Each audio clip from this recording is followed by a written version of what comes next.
మన దేశంలో క్రైస్తవులు స్వేచ్ఛగా క్రిస్మస్ జరుపుకున్నారు.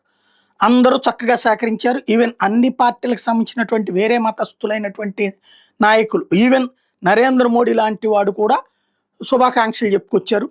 ఎందుకంటే ఓ ప్రధానమంత్రి హోదాలో ఉన్నప్పుడు చెప్పడం ఆయన బాధ్యత, ఆయన చెప్పుకొచ్చారు. అదే సందర్భంలో మన చంద్రబాబు గారా, రేవంతా, కేసీఆరా ఇట్లాగ అందరూ కూడా శుభాకాంక్షలు చెప్పుకొచ్చారు. అంటే క్రైస్తవులు కాకపోయినా కూడా. అంటే మన దేశంలో అంత చక్కటి అవకాశం ఉంది. బట్ విదేశాల్లో ఇప్పుడు ఎట్లయిపోయిందంటే క్రైస్తవ దేశాలలో ముస్లిం సామాజిక వర్గం వాళ్ళు ఎవరైతే అక్కడికి చేరుకున్నారో, లైక్ సిరియాలు, ఆఫ్ఘనిస్తాన్లు ఇట్లాంటి దేశాల నుండి వెళ్ళారో, వాళ్ళు అక్కడ వాళ్ళని క్రిస్టియానిటీ జరుపుకొనియట్లేదు. అక్కడ వాళ్ళ మీద దాడులు చేస్తున్నారు.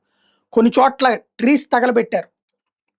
బ్రిటన్లో కావచ్చు, అమెరికాలో కావచ్చు, ఫ్రాన్స్లో కావచ్చు, ఇట్లాంటి చోట క్రిస్మస్ ట్రీలను తగలబెట్టినటువంటి సంఘటనలు.